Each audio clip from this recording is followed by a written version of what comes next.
to JF4everTV.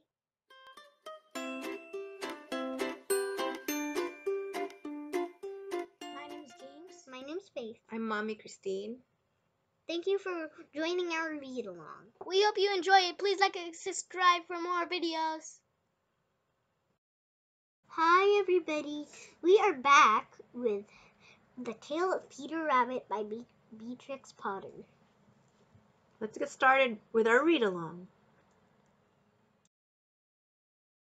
Once upon a time, there were 4 little rabbits, and their names were Flopsy, Mopsy, Cottontail, and Peter. They lived with their mother in a sandbank underneath the root of a very big fir tree.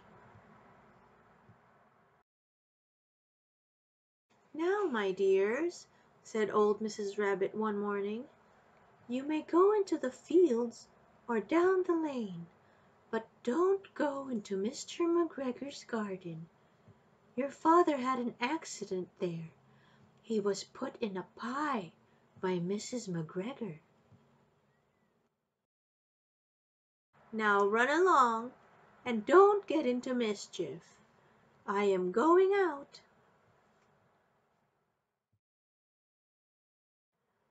Then old Mrs. Rabbit took a basket and her umbrella and went through the wood to the baker's. She bought a loaf of brown bread and 5 currant buns. Flopsy, Mopsy, and Cottontail, who were good little bunnies, went down the lane to gather blackberries.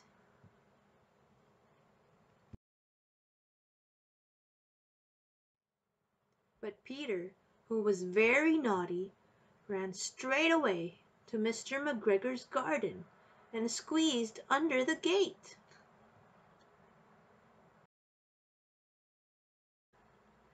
First he ate some lettuces and some French beans, and then he ate some radishes.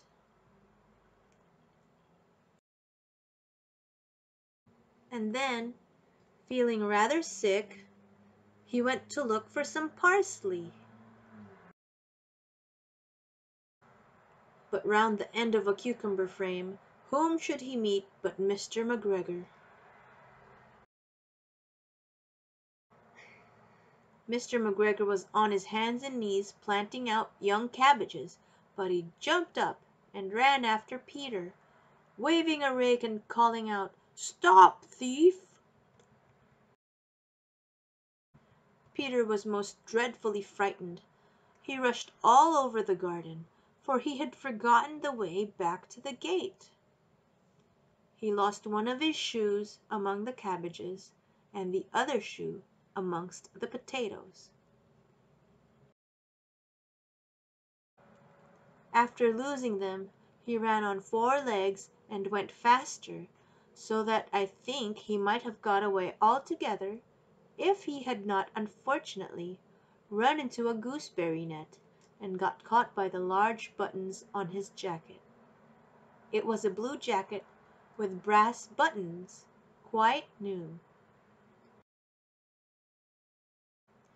Peter gave himself up for lost and shed big tears, but his sobs were overheard by some friendly sparrows, who flew to him in great excitement and implored him to exert himself.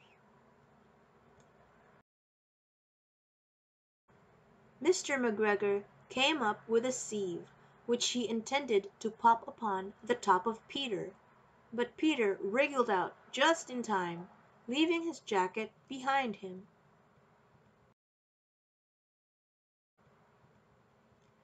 And rushed into the tool shed and jumped into a can. It would have been a beautiful thing to hide in if it had not had so much water in it. Mr. McGregor was quite sure that Peter was somewhere in the tool shed, perhaps hidden underneath a flower pot. He began to turn them over carefully, looking under each.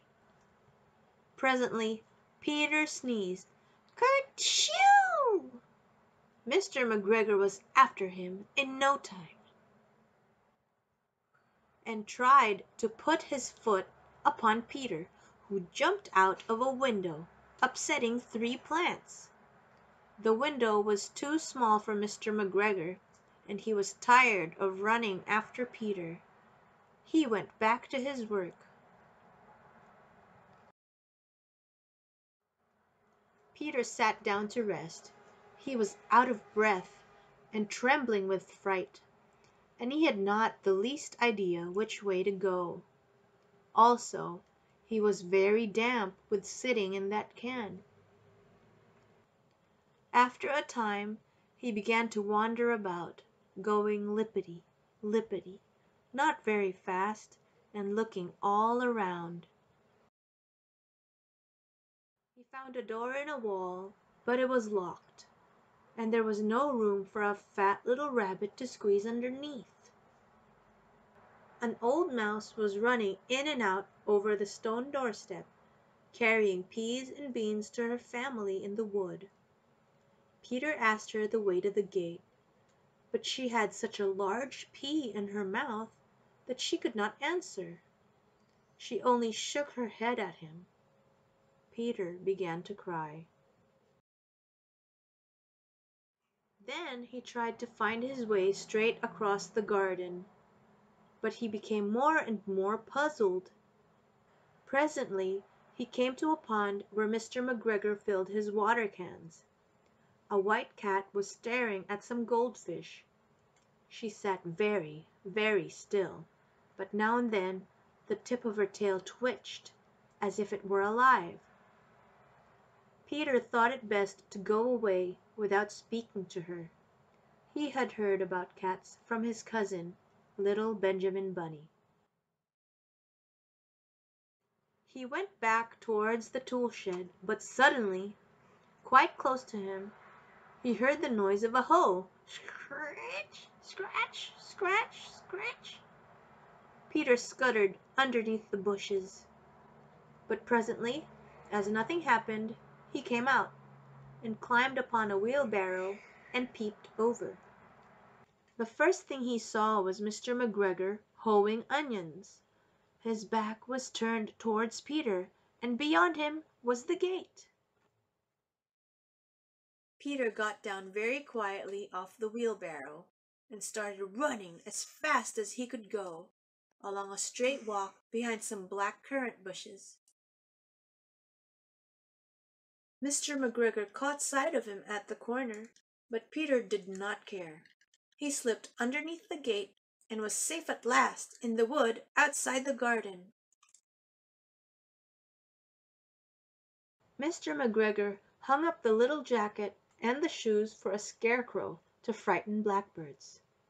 Peter never stopped running or looked behind him till he got home to the big fir tree. He was so tired that he flopped down upon the nice, soft sand on the floor of the rabbit hole and shut his eyes.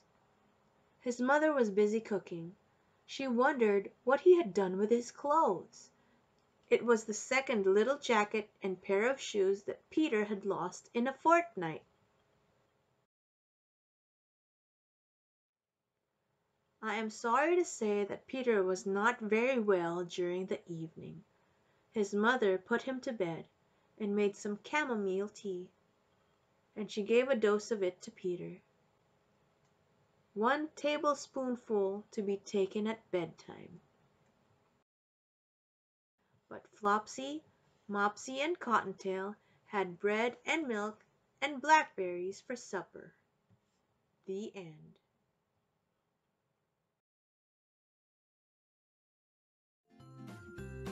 Thank you for watching JF4everTV. Stay tuned, cause we're gonna do more videos.